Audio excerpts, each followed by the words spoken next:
Muy buenos días, les saluda el pastor Salomón de la Cruz desde Cozumel, Quintana Roo, México. Este grupo, Instrucción Teológica, estamos haciendo algunas presentaciones basados en mi libro escrito que se llama El mensaje de Judas para el mundo postmoderno.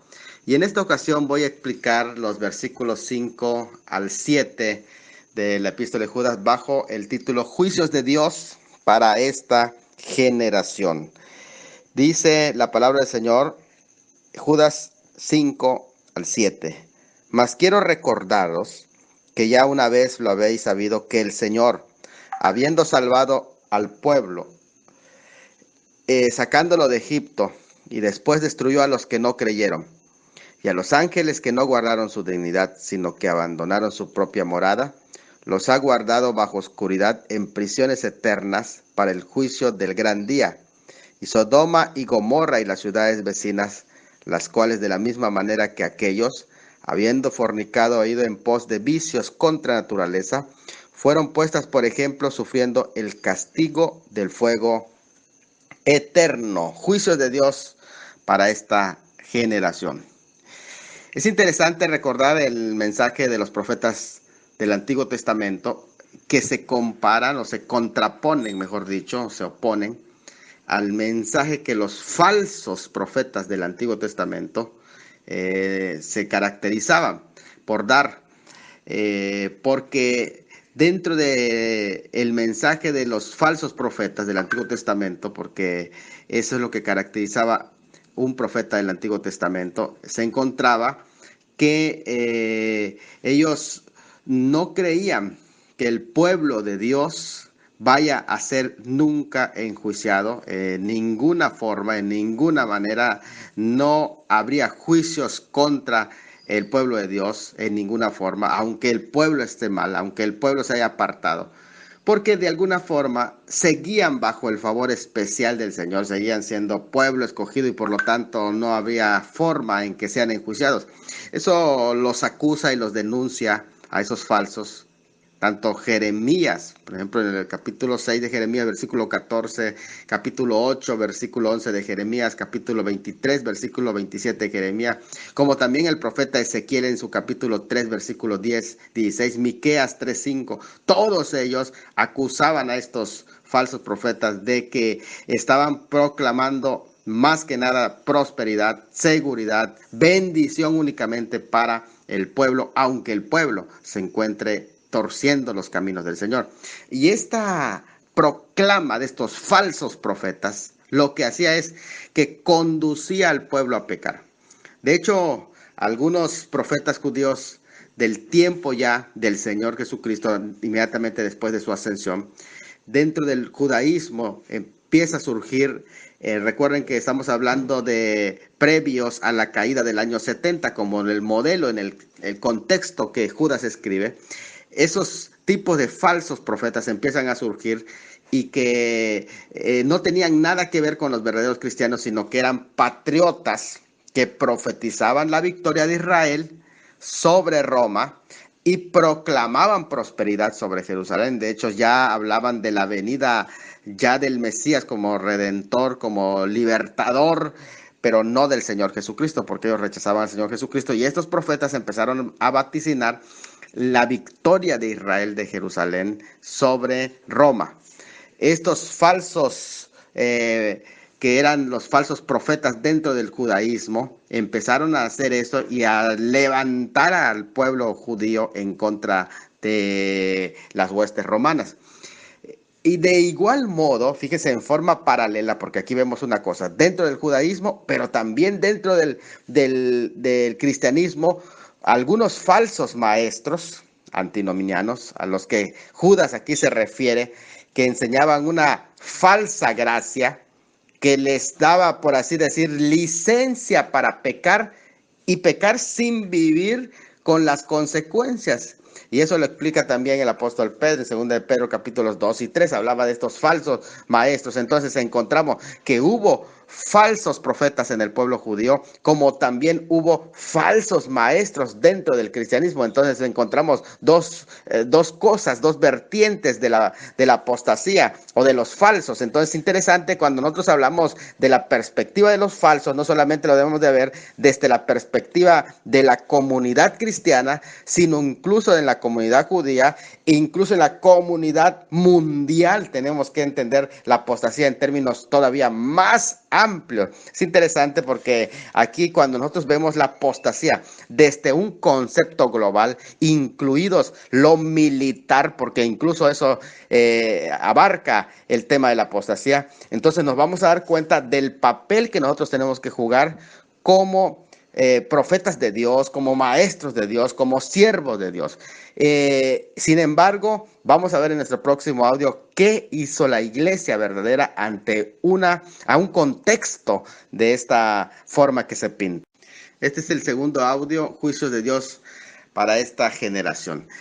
En medio de un caudal río de apostasía, en ese tiempo, inmediatamente previo al año 70, los verdaderos cristianos no escucharon ni a los falsos profetas del pueblo, ni a los falsos maestros que vaticinaban prosperidad, que vaticinaban bendición para el pueblo judío, sino que los genuinos cristianos, incluso los genuinos profetas del Señor de ese tiempo, que estamos hablando del don de profecía dentro de la iglesia, ellos recordaron las palabras de Cristo acerca de la destrucción de Jerusalén que les habló tanto en Mateo 24, Marcos 13, Lucas 21 del 20 al 24, donde se decía cuando Jerusalén sea rodeado, ustedes huyan. Y volviendo básicamente a una escatología que el Señor les había predicho, no se apegaron a las fábulas de los hombres, que ellos les engañaban con una predicción de falsas esperanzas, y esas falsas esperanzas ya el apóstol Pablo les había advertido en 1 Timoteo 4, 1 al 2, 1 Timoteo 6, 3 al 5, 2 Timoteo 1, 13, 2, 12 al 18, y muchos otros textos como Tito 1, 10 al 11, 2 de Pedro 1, 16 al 21, etcétera, ¿verdad? Ya les habían advertido de esos hombres que traían falsas esperanzas. Lo que hicieron estos cristianos verdaderos es que escucharon a estos maestros cristianos, a estos profetas cristianos, que precisamente antes de la destrucción de Jerusalén, ellos debían de huir cuando vean el sitio. Y entonces ellos escucharon estas reafirmaciones. Entonces esto nos indica de que en esos tiempos tenemos que volver a la palabra, a lo que había dicho el Señor Jesucristo en cuanto a profecía. De hecho, Eusebio nos cuenta que los cristianos huyeron a Pella, que está en el extremo norte de Perea. ¿Por qué? Porque fueron siendo dirigidos proféticamente, así lo dice Eusebio. Y es interesante porque entonces vemos que la destrucción de Jerusalén que viene no cae sobre la iglesia, sino cae sobre un pueblo que se ha apartado, que ha caído en apostasía. Y eso nos lleva a pensar de esta manera. Lo mismo, lo que va a suceder pronto. O sea, la iglesia ha sido advertida, la iglesia ha sido que se prepare y que toda esta destrucción repentina que viene va a caer precisamente sobre el mundo entero posterior al arrebatamiento de la iglesia, desde luego. Aunque de aquí no podemos pasar por alto el amor y la paciencia de Dios, tampoco podemos prescindir de su santidad, de su justicia, porque ello nos va a torcer el concepto bíblico de la deidad y vamos a pensar que Dios es amor, pero que no es fuego consumidor. Pero Judas lo que hace es recordarle a sus lectores, poniendo 3 ejemplos claros de juicio ante el tema de la rebelión, lo cual garantiza esto: ninguna generación pecadora está excluida de la ira divina. Y esto es importante que nosotros lo sepamos. Y esto va a implicar que cuando el pueblo de Dios se corrompe, el ambiente general de la cultura se deja sentir, porque pierde la sal su sabor, ya no hay esa influencia, y eso es lo que atrae un juicio para una generación. Es muy poco el remanente, pero ese remanente siempre es sacado y guardado y preservado, como vimos que pasó con los cristianos en Pella. El tema de los juicios divinos No era una nueva revelación que Judas esté compartiendo o un descubrimiento reciente de Judas. Mucho menos era un invento. Él dice con una frase, ya sabéis. Y esa expresión ya sabéis quiere decir que ellos desde la clase de párvulos le habían enseñado eso. Sí es urgente entonces que se reflexione teniendo en cuenta todo el tiempo de que los juicios de Dios son seguros por una generación que se aparta. Dice, el conocimiento que ellos tenían como cristianos, aunque eran cristianos, un cristianismo que de alguna manera sencillo, pero ese conocimiento que ellos ya tenían, que se lo había impartido el Señor Jesucristo vía los apóstoles y que esa había sido completa para la salvación. Y esto que aquellos gnósticos iluminados y que se creían súper espirituales, que pensaban tener una iluminación mucho más grande que los demás, no tenían el conocimiento básico de la naturaleza del juicio de Dios. Y Judas, sin embargo, lo que hace es les presenta tres ejemplos de juicio o de actos pecaminosos apóstatas que fueron enjuiciados en su momento, que fueron enjuiciados en su tiempo y que por lo tanto vamos a entender incluso que aún el mismo estatus de ser pueblo, el mismo estatus de la salvación, si no va acompañado de perseverancia en la fe y santidad continua, apegado a Cristo, no es garantía de que no se puede recibir juicios. Este es el audio número 3 del tema juicios de Dios para esta generación y estamos analizando el versículo 5. En el versículo 5 se presenta el primer ejemplo de juicio de Dios, pero este ejemplo me llama mucho la atención porque está dentro o en el interior del pueblo. O sea, que el juicio, como dijo el apóstol Pedro en otra ocasión, es necesario que comience en casa. Miren, qué interesante es esto. Los malvados que de alguna forma estaban corrompiendo en ese momento a la iglesia, no se consideraban ellos mismos como enemigos. Es más, ellos no se decían, ¿saben qué? Tengan cuidado conmigo que yo soy un apóstata. O sea, eso no pasaba. Lo que ellos pensaban es que somos pensadores avanzados en la iglesia, o sea, somos revolucionarios de la iglesia. Eh, Se consideraban ellos casi como una categoría superior, una élite espiritual. Es más, en otros pasajes de la misma carta los acusa de super espirituales, como vamos a ver.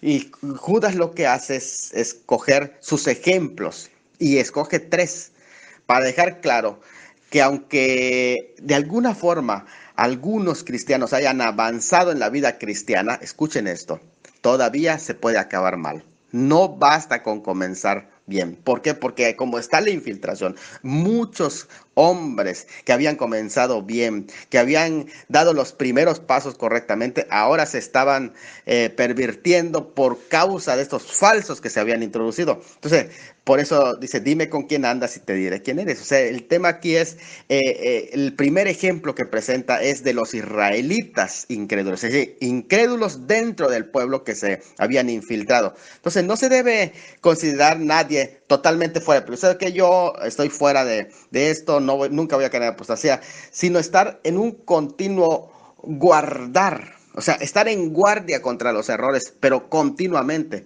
porque la redención, la salvación de tu alma, todavía no es garantía total de que no puedas caer en la incredulidad, porque aquí nos los presenta en este ejemplo de los israelitas incrédulos. Judas empieza con este episodio que está narrado en Números capítulo 13, el ejemplo de los israelitas incrédulos, y también números 13 y 14, cuando Josué y Caleb, que son los únicos que quieren seguir adelante hasta llegar a la tierra prometida, o sea, hasta continuar.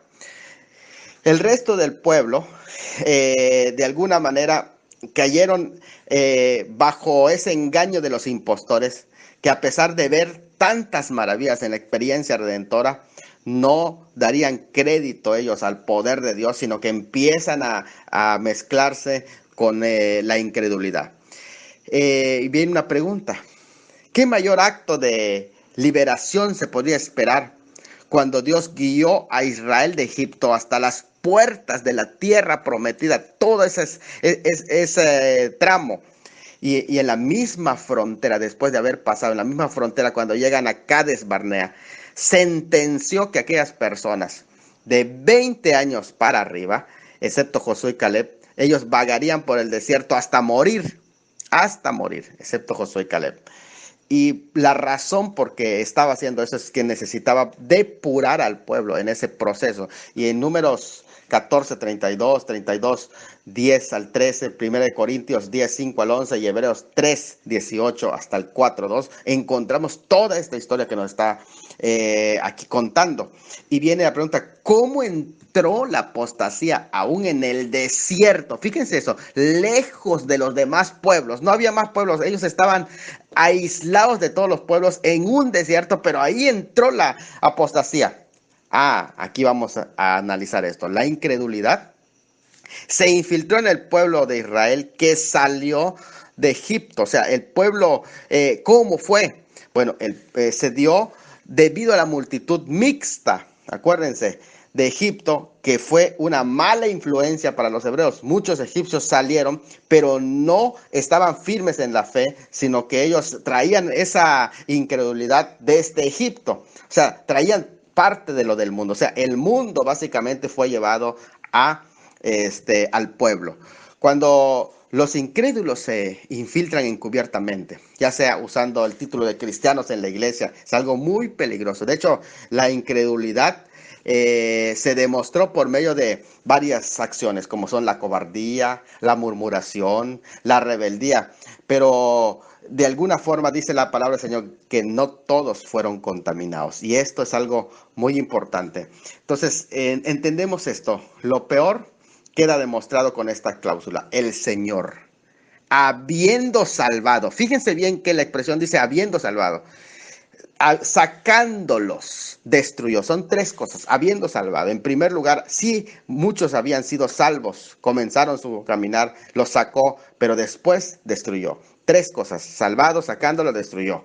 Queda demostrado entonces que Cristo, aquí en ese sentido, Él acompañó a los israelitas y es contra él quienes se arremetieron estos apóstatas. Entonces, interesante en este sentido, porque fue el mismo Señor que los salvó, entonces contra él mismo apostataron. En el juicio fue la destrucción, y el término griego es apoyumi, que quiere decir muerte física, como lo describe también en Lucas 15, 17. Es muerte física. Este es un ejemplo de juicio dentro del pueblo de Dios. Entonces encontramos aquí el peligro en la apostasía, pero dentro del pueblo de Dios.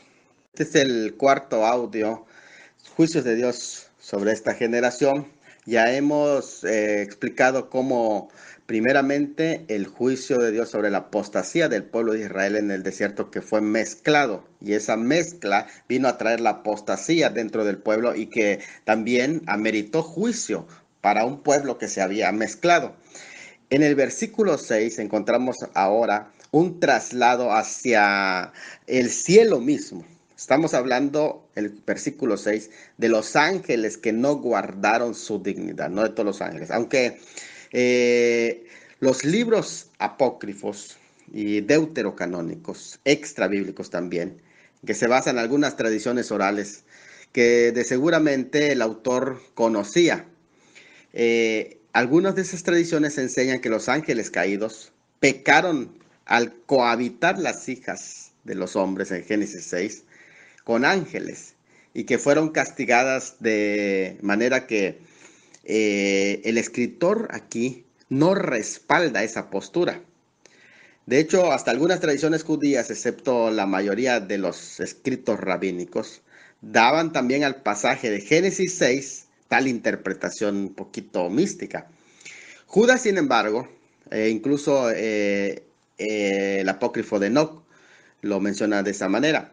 Pero Judas aquí lo que hace es quitar todo el matiz mitológico que rodea este pasaje en forma misteriosa de estas creencias y le da la interpretación correcta al hecho de que sí los ángeles pecaron, de que sí hubo un pecado y va a explicarlo de una manera como considerándolo apostasía, no solamente lo que sucedió dentro del pueblo de Israel en el desierto, sino apostasía también lo que sucedió en el mismo cielo.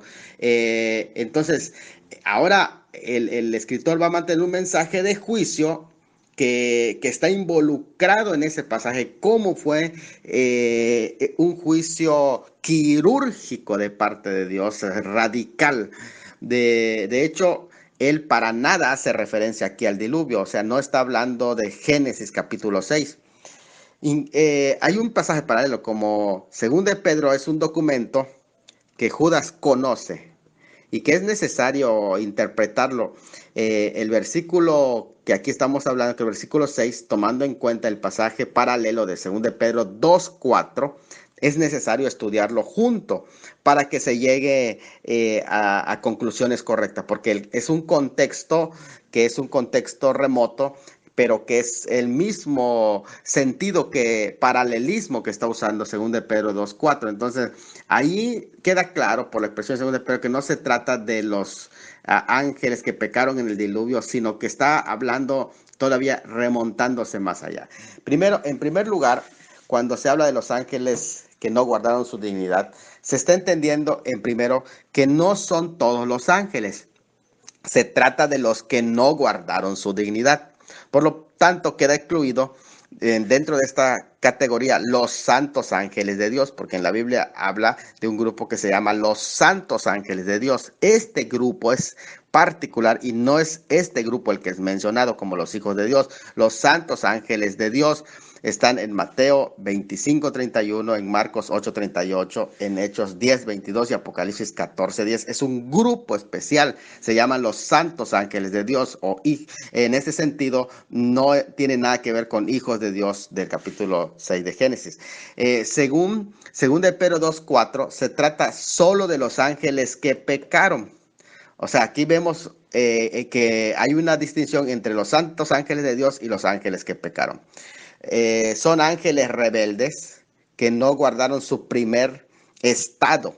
Es probablemente una referencia a una guerra civil entre ángeles y no indica una cohabitación con humanos. De hecho, no está esa necesariedad.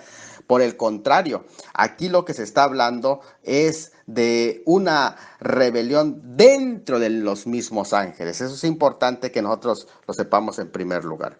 En segundo lugar, no se trata de todos los que pecaron, o sea, porque hay un grupo de ángeles que pecaron, sino de los que no guardaron su dignidad. Entonces, esto nos va a llevar a algo importante, que es el término dignidad que se utiliza.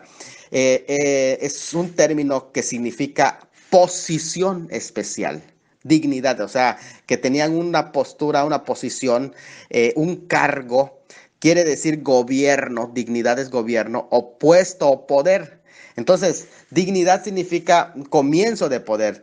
En primer lugar, significa autoridad entonces. Y se indica con ello una posición elevada. O sea, no guardaron la posición que ellos tenían, el cargo que ellos mantenían y aún así se rebelaron. Eran seres angelicales, pero privilegiados por su cercanía a Dios, quienes al rebelarse fueron retribuidos por el juicio divino. O sea, en Efesios 6:12 se mencionan algunas posiciones con respecto a los ángeles, ¿verdad? Principados, potestades, huestes espirituales. Y entonces aquí hablamos de una dignidad, eran principados. Estos son los ángeles que fueron confinados o encarcelados. Este es el audio número 5 y estamos hablando del juicio de Dios contra esta generación y estamos hablando de los ángeles que no guardaron su dignidad. Ya hemos explicado que no se trata de todos los ángeles, sino de aquellos que tenían cierta dignidad, cierto cargo dentro de la autoridad del gobierno celestial, del reino celestial. Es interesante la clasificación de ángeles en su dignidad original, que incluye a los querubines. En primer lugar, los querubines son portadores del trono, como lo enseña Ezequiel 10:1-22. Luego están los serafines, que son los que vuelan sobre el trono, como lo enseña Isaías 6:1-6.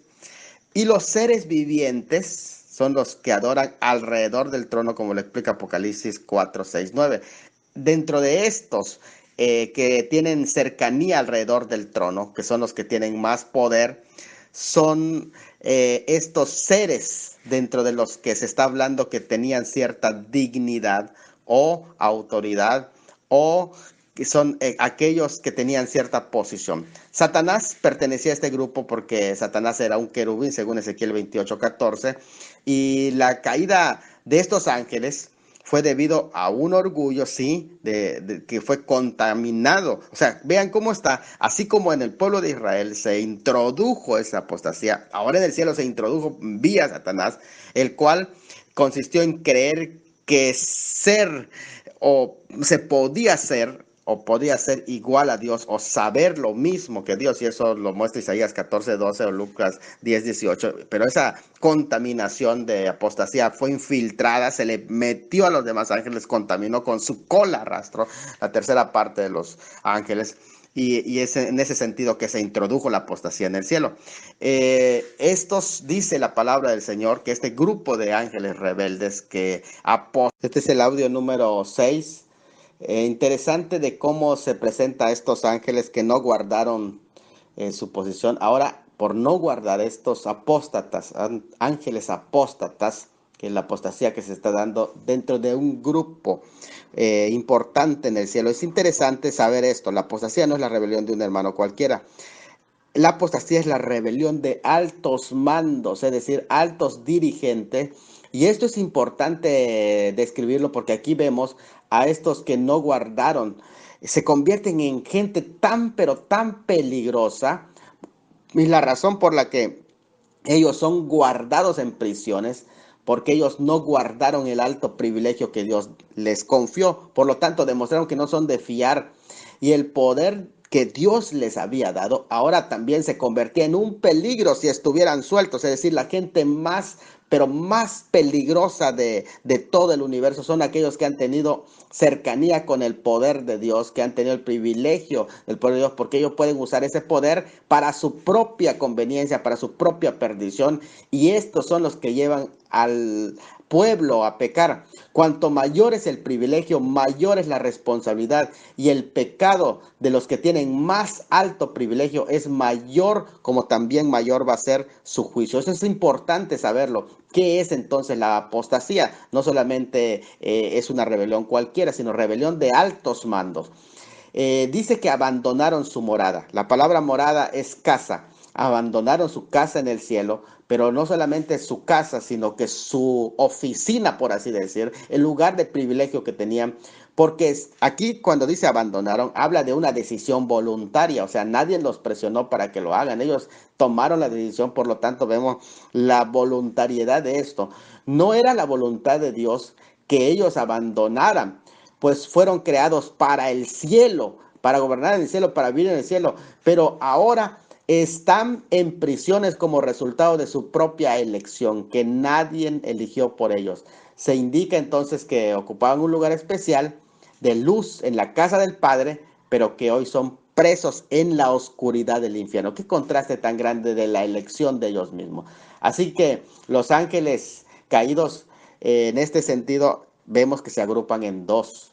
Primero, los ángeles que están encadenados. Dentro de los ángeles caídos están los que están encadenados, y es probable que sea los que tienen acceso a, los ángeles que no están encadenados, que son los que tienen acceso a las regiones celestes en el segundo cielo, y quizás incluso a los cuerpos de los hombres, que son los que posesionan los seres humanos.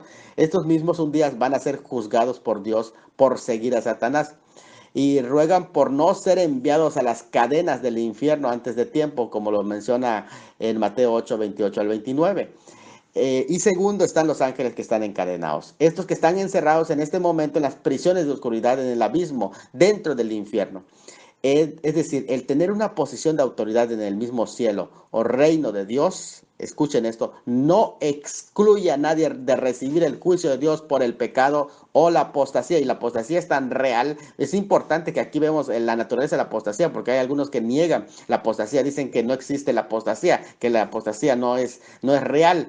Pero un apóstata es alguien que ha creído y se aparta. Si no se puede creer y apartar, entonces no existe la apostasía, como algunos argumentan. Al contrario, encontramos aquí que mientras mayor incluso es la posición que se tiene, mayor también es la tentación a la corrupción. Y la retribución es proporcional al acto rebelde de la apostasía.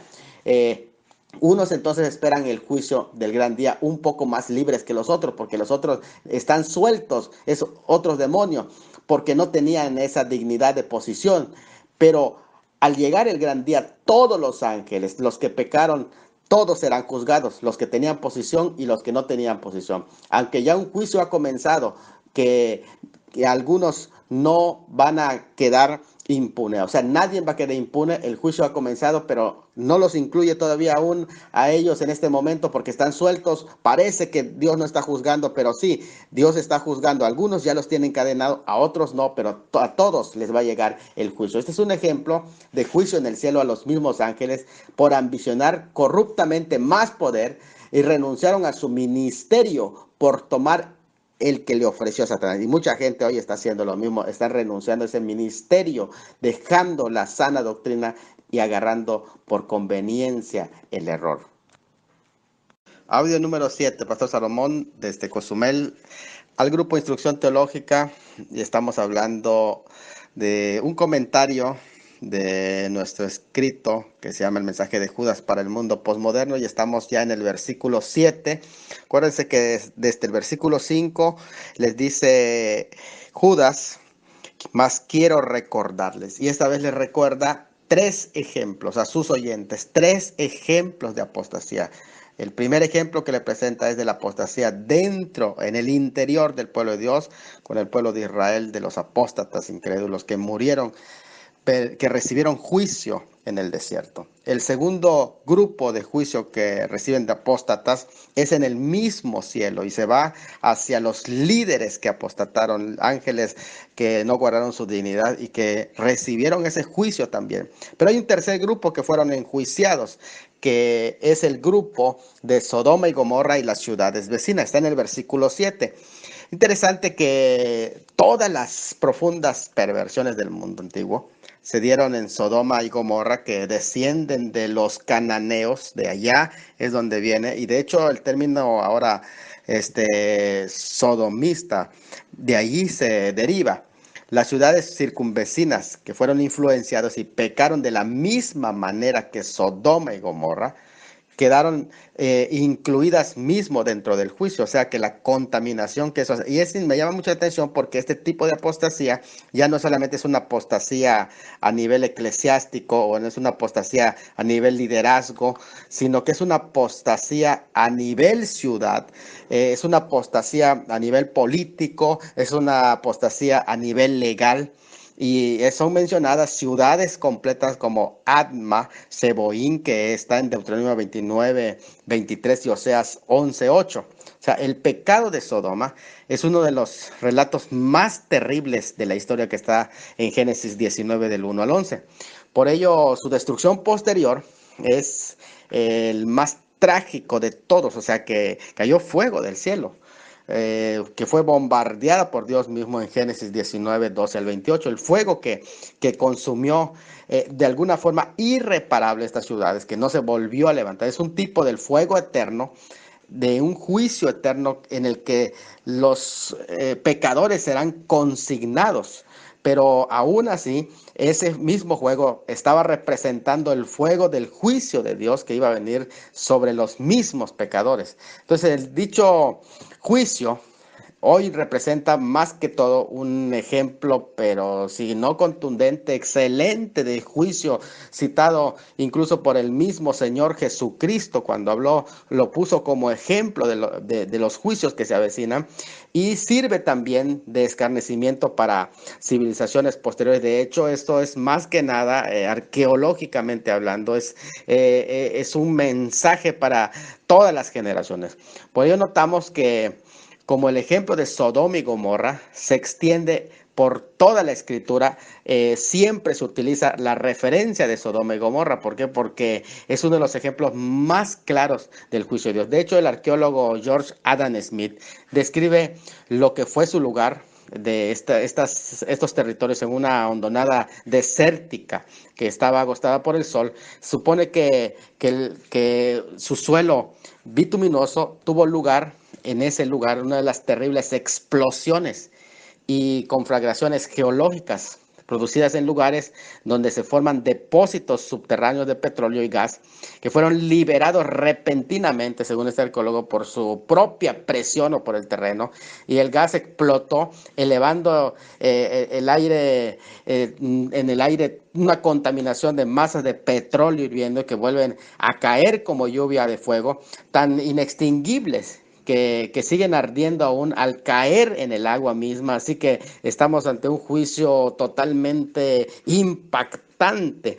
Por eso es que dice a ellos, que lo que se les dice estos en el versículo 7, estos, al igual que ellos, al igual, no se refiere, el estos de ese versículo no se refiere a los ángeles del versículo anterior, sino que está hablando de los mismos pecadores, de las mismas ciudades, es decir, los que fornicaron fueron precisamente esas mismas ciudades vecinas, es decir, que la apostasía contamina ciudades y mina ciudades, pero es una cosa que se va propagando así como una enfermedad contagiosa. Es decir, todo lo que comenzó con Sodoma y Gomorra fue extendiéndose hasta minar las ciudades vecinas, al igual que ellos fornicaron.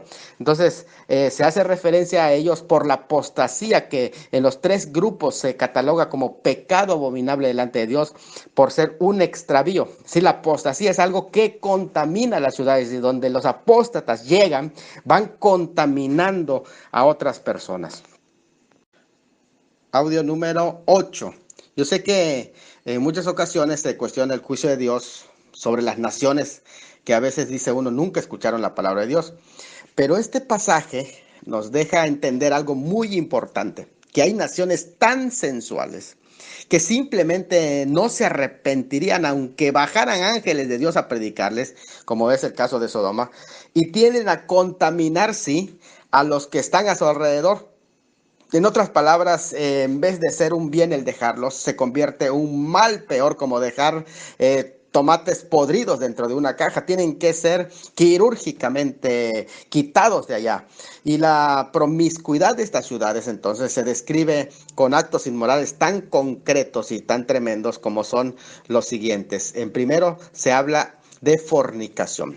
El pecado de Sodoma fue traspasar los límites naturales que Dios puso. Se entregaron a las concupiscencias, a la promiscuidad de homosexualidad, del lesbianismo, que es condenado tanto en Levítico 18:22, en Romanos 1:17. Fueron tras carne diferente a lo que Dios había creado o había ordenado para el matrimonio, como en Génesis 2:18-24.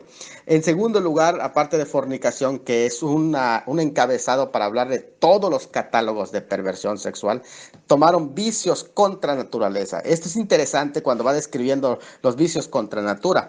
No solo se pervirtieron con sus esposas o con sus personas, sino que llegaron a un uso innatural. Romanos 1:26-27, que se describe como sodomía en Génesis 19:4-11. Se habla aquí de otra carne o carne extraña, que puede significar muchas cosas en ese sentido, como otra parte de la naturaleza humana, es decir, que no es humana. En otras palabras, puede hablar de una degradación cada vez más baja, que se pervirtieron en inmoralidad sexual, que fueron en caminos de carnales extraños, incluidos sin la homosexualidad, pero no está limitado a ella, sino que está hablando de una carne diferente, pecados como la zoofilia, que es el sexo con animales, el bestialismo, la pederastia, podemos hablar de incluso hasta la necrofilia, que es el sexo con muertos, dentro del exhibicionismo, el sadomasoquismo, el voyerismo, las orgías, o sea, carne diferente, y puede incluir incluso estas acciones a un ritual en la sexualidad, es decir, semejante a aquellos ángeles que no guardaron su dignidad, porque fueron puestos, por ejemplo, el juicio, que sufrieron el fuego eterno, aunque en este caso los sodomitas primero fueron al fuego y luego al Hades. Es interesante esto, ¿verdad?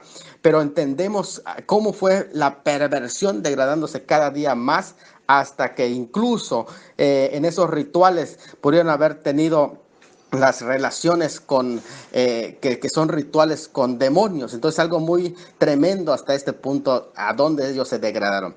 Desde luego que entendemos por perversión sexual todo lo que implique un acto sexual prematrimonial o extramarital, porque el coito dentro del matrimonio lo menciona la palabra del Señor, tanto el apóstol Pablo como el escritor de Hebreos 13:4, e incluso el de Proverbios, se entiende como algo honroso, la sexualidad.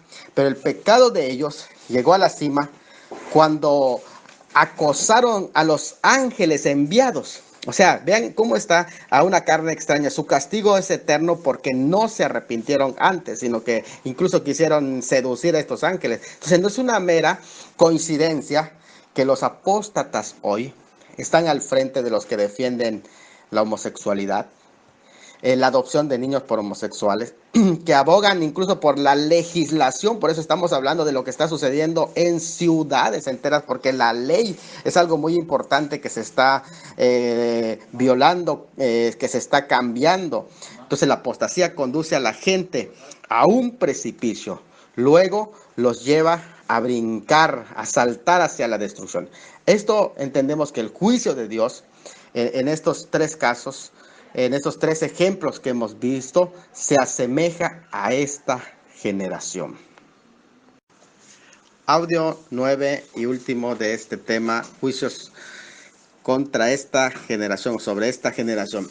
Miren, el juicio de Dios, al semejante de los tres ejemplos que hemos visto, que son precisamente puestos delante de nosotros como un recordatorio para que no olvidemos lo que sucede con los apóstoles, porque de alguna manera no solo han caído los juicios sobre los pecados de la historia pasada de Israel, sobre la incredulidad, o del mundo invisible que se corrompió, o del mundo pagano en la promiscuidad, sino que ahora en este tiempo los tres elementos, la incredulidad, corrupción y promiscuidad, los tres pecados se han juntado en una sola sociedad, y en este preciso momento, escuchen esto, Dios tendría que pedirle perdón a los ángeles que fueron enjuiciados, y a Sodoma y Gomorra que fue destruida, y a los israelitas que murieron en el desierto, si no enjuiciara a esta generación.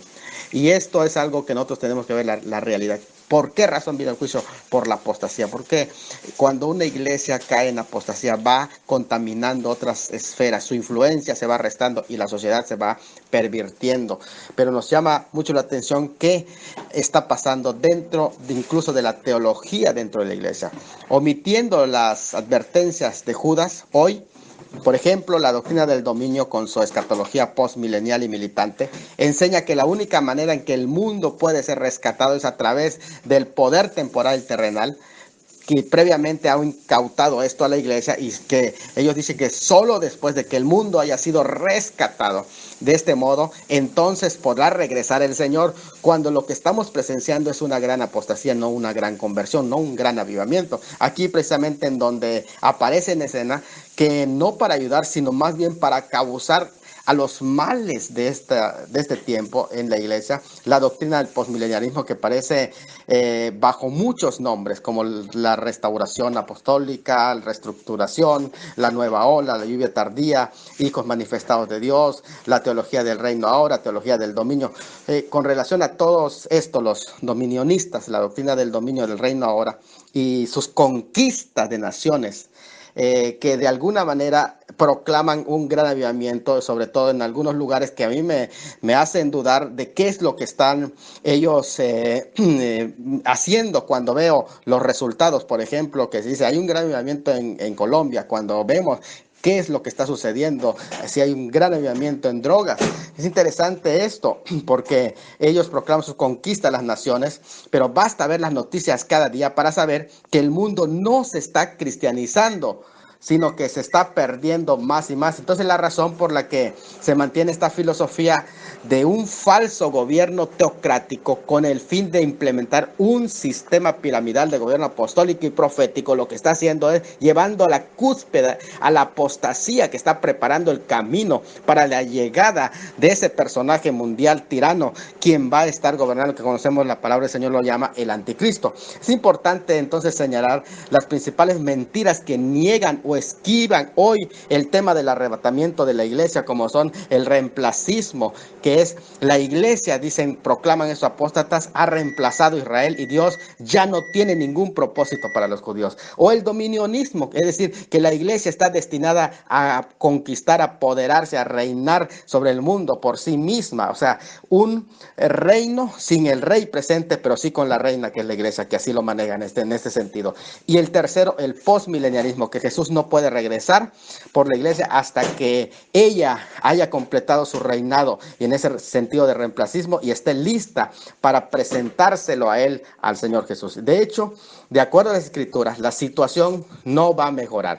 Más bien va a empeorar hasta que regrese el Mesías, el Salvador del mundo. Nosotros, cada uno de nosotros esperamos el arrebatamiento inminente, la esperanza bienaventurada.